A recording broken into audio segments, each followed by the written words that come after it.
सुप्रभातम बच्चों। नमो नमः। आज हम संस्कृत व्याकरण के अंतर्गत वर्णों के उच्चारण स्थान के संबंध में जानेंगे। संस्कृत बड़ी वैज्ञानिक भाषा है। यहाँ पर प्रत्येक वर्ण को कहाँ से स्पर्श करके बोला जाएगा ये निश्चित है। वर्णों के उच्चारण स्थान के संबंध में हम ये जान रहे हैं। वर्ण का मतलब अक्षर, अक्षर का मतलब न क्षरः इति अक्षरः, अर्थात जिसका नाश नहीं होता है, जिसका क्षरण नहीं होता है, वो अक्षर होता है। अक्षर को ही यानी शब्द को ही ब्रह्म की उपाधि दी गई है, ईश्वर का रूप दिया गया है। शब्द ब्रह्म कहा गया है, अक्षर ब्रह्म कहा गया है, अर्थात ये ईश्वर का रूप है। इसके कभी खंड खंड नहीं किए जा सकते हैं, इसके टुकड़े नहीं किए जा सकते हैं। जो मुंह से निकल गया वह शब्द ब्रह्म स्वरूप है। वह इस अखिल ब्रह्मांड में वो किसी वैज्ञानिक यंत्र के द्वारा उसको पकड़ा जा सकता है।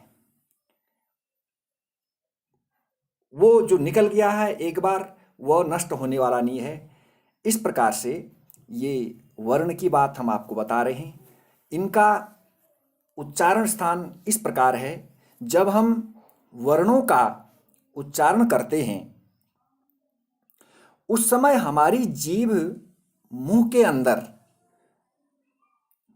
जो गला है, तालू है, नासिका है, यानी स्थान विशेष का स्पर्श करती है, तो वह स्पर्श किया गया स्थान ही उस वर्ण का उच्चारण स्थान कहलाता है। यानी जहाँ से वो स्पर्श करके जो वर्ण निकल रहा है उस वर्ण का वो उच्चारण स्थान कहलाएगा। यहाँ पर एक तालिका के माध्यम से मैं आपको समझाने का प्रयास कर रहा हूँ।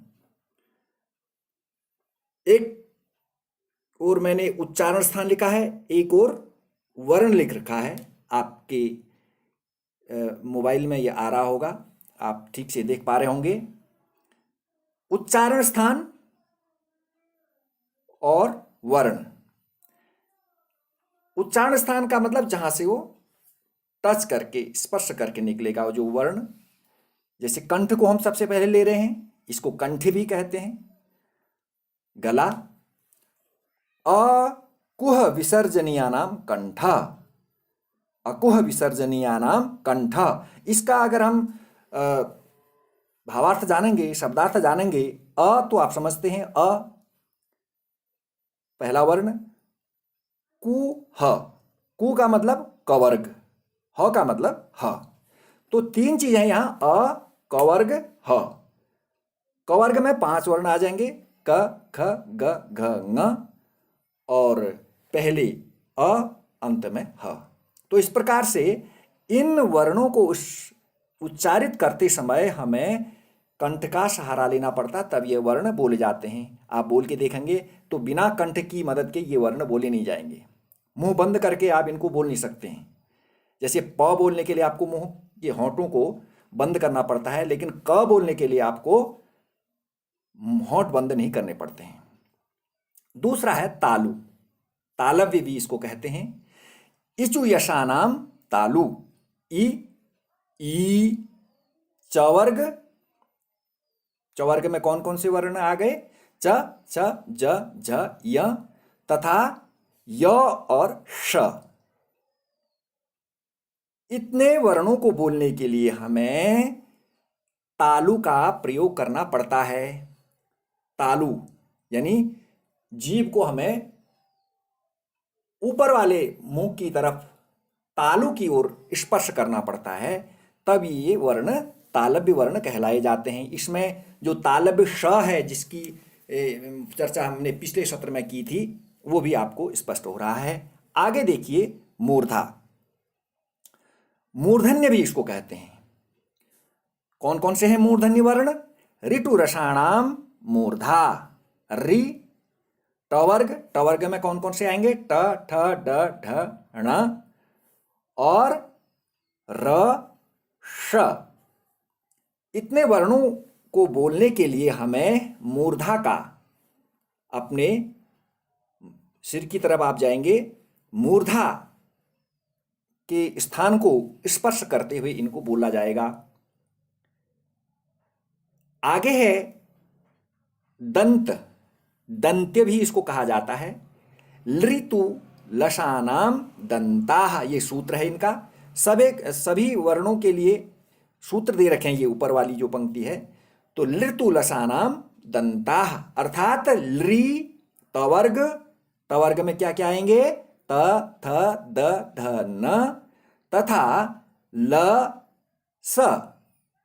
इतने वर्णों को बोलने के लिए हमें दांतों की मदद लेनी पड़ती है। बिना दांतों की मदद के ये वर्ण नहीं बोले जाएंगे। कौन कौन से हैं इसमें? लृ तवर्ग तथा ल, स, जिसमें दंत्य स आएगा। ऊपर वाले में मूर्धन्य श आया और उससे ऊपर वाले में तालव्य श आया। तो इनका स्पर्श कैसे हो रहा है? दांतों को करके बोला जा रहा है। इनको स्पर्श स्थान इनका दंत्य है। अब आगे आ रहा है ओष्ठ। ओष्ठ का मतलब ओष्ठ्य, जिसमें होंठ से मतलब है। उपु पद्मानियानाम ओष्ठौ। उ पवर्ग, पवर्ग में प, फ, ब, भ, म, ये वर्ण लिखना छूट गया है यहां पर, आप ऐसे ही समझ लेंगे। पवर्ग तथा प और फ के बीच में जो एक आधा विसर्ग जैसा चिन्ह दे रखा है, इसको भी आप लेंगे। ये उपपद्मानीयानाम ओष्ठों के अंतर्गत आ जाएगा। उपपद्मानीय है ये। कौन कौन से वर्ण आ गए? उ, पवर्ग और प, फ के बीच में जो आधा विसर्ग जैसा चिन्ह है, ये प, फ भी इसमें आते हैं, उपपद्मानीय है ये। तो इस प्रकार से कितने वर्ण हो गए? उ के साथ इसमें पवर्ग और ये आगे जो चिन्ह दे रखा है इसके भी प और फ, उपपद्मानी इनको कहा जाएगा। और इसके बाद नासिका आ रहा है, लेकिन हम वीडियो लंबी हो जा रही है। मैं आगे का जो भाग है, शेष भाग अगली वीडियो में दे रहा हूं, ताकि आप आसानी से अपनी वीडियो को खोल पाएंगे। इंतज़ार कीजिए। धन्यवाद।